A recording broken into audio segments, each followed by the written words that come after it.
I'm Pastor Salem, and I want to welcome you to the Christian Worship Hour. And we're going to have a great service of worship today, and we're going to be thinking about something that a lot of people wonder and ask about, and that is, why does God say no, and what do we do when God says no to our prayers? And I have a suspicion maybe that's happened to most of us. So we're going to be looking into that. From Luke chapter 18, and it's a story about two men who prayed, and God said yes to one prayer and no to the other. And I know I get letters and they'll say that they don't think God even hears them, or that God doesn't get their prayers and they never get an answer.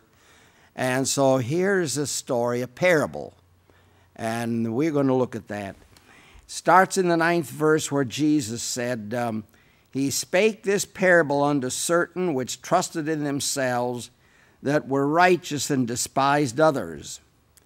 Two men went up into the temple to pray, the one a Pharisee, the other a publican. The Pharisee stood and prayed thus with himself, God, I thank thee that I am not as other men are, extortioners, unjust, adulterers, or even as this publican. I fast twice in the week. I give tithes of all that I possess.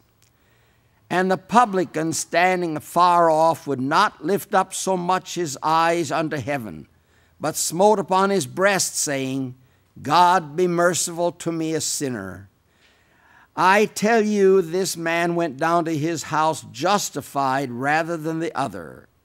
For every one that exalteth himself shall be abased, and he that humbleth himself shall be exalted.